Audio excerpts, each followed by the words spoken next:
রাজ্যের দুই বরিষ্ঠ সাংবাদিক শানিত দেবরায় ও প্রণব সরকারকে ঘিরে বিদ্বেষমূলক প্রচার এবং প্রাণনাশের হুমকির অভিযোগ দায়ের হওয়া মামলায় তদন্তের অগ্রগতি নিয়ে গভীর উদ্বেগ প্রকাশ করেছে ঊনকোটি জেলা মিডিয়া ফোরাম।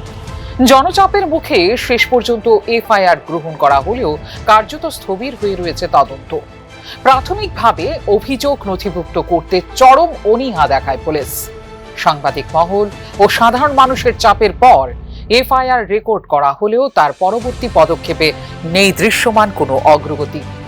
এখনো পর্যন্ত অভিযুক্তদের জিজ্ঞাসাবাদের জন্য তলব করা হয়নি কিংবা গ্রেপ্তারের উদ্দেশ্যে নেওয়া হয়নি কোনো কার্যকর পদক্ষেপ।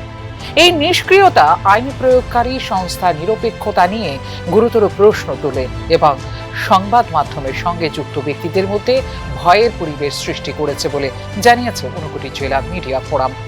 বিশেষ করে যখন অভিযুক্ত ত্রিপুরা বিধানসভার ডেপুটি স্পিকার রামপ্রসাদ পাল ও বিধায়ক রঞ্জিত দেববর্মা, তখন তদন্তে বিলম্ব হয়ে উঠেছে আরও সন্দেহজনক। এক্ষেত্রে পুলিশ প্রশাসনের কাছে নিরপেক্ষ, স্বচ্ছ ও দ্রুত তদন্তের দাবি জানিয়েছে ঊনকোটি জেলা মিডিয়া ফোরাম। এই মর্মে ঊনকোটি জেলা পুলিশ সুপারের মাধ্যমে রাজ্য পুলিশ মহানির্দেশকের উদ্দেশ্যে চিঠিও দিয়েছে ঊনকোটি জেলা মিডিয়া ফোরাম। আপনারা জানেন ইতিমধ্যেই আমাদের পবিত্র বিধানসভার দুই সদস্য বিধায়ক রামপ্রসাদ পাল এবং বিধায়ক রঞ্জিত দেববর্মা আমাদের রাজ্যের দুই বরিষ্ঠ সাংবাদিক তথা দুইজন বরিষ্ঠ সম্পাদক শানিত দেবরায় এবং বরিষ্ঠ সাংবাদিক প্রণব সরকারকে নিয়ে বিভিন্ন অপপ্রচার এবং কুৎসা রটানো হচ্ছে এবং ওনারা দুজন ফেসবুকে যেভাবে আমাদের বরিষ্ঠ দুই সাংবাদিক প্রণব সরকার এবং শানিত দেবরায়ের নামে মিথ্যা কথা সমাজের মধ্যে ছড়ানো হচ্ছে, এমনকি প্রাণনাশের হুমকি দেওয়া হচ্ছে।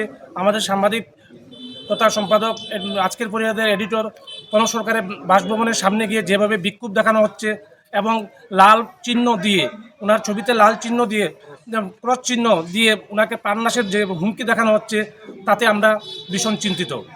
আমরা এ বিষয় নিয়ে আমরা বসে থাকতে পারি না। আমরা ঊনকোটি জেলা মিডিয়া ফোরামের পক্ষ থেকে আজ আমরা ডিজিপির উদ্দেশ্যে ঊনকোটি জেলার এসপি সুধাম্বিকা আর মহোদয়ের নিকট আমরা ডেপুটেশন প্রদান করেছি। আমাদের মূল দাবিটা হলো অবিলম্বে দুই অভিযুক্তকে অর্থাৎ বিধায়ক রামপ্রসাদ পাল এবং বিধায়ক রঞ্জিত দেববর্মাকে আইনের আওতায় আনতে হবে এবং তাদেরকে উপযুক্ত শাস্তি প্রদান করতে হবে। এবং এটা সবচেয়ে পরিতাপের বিষয়, শানিত দেবরায় যখন উনি লিখিত অভিযোগ করেছেন, পুলিশ মামলা নিতে চায়নি। তারপর সাংবাদিকদের চাপে পড়ে শানিত দেবরায়ের মামলা পুলিশ রেজিস্ট্রি করলেও এখানে অবিশ্বাস্য হলেও সত্যি প্রণব সরকার যিনি মামলা করেছেন, উনি 6 থেকে 7 বার অভিযোগ করেছেন, লিখিত অভিযোগ করেছেন, কিন্তু আজ পর্যন্ত পুলিশ প্রণব সরকারের মামলাটি রেজিস্ট্রি করেনি।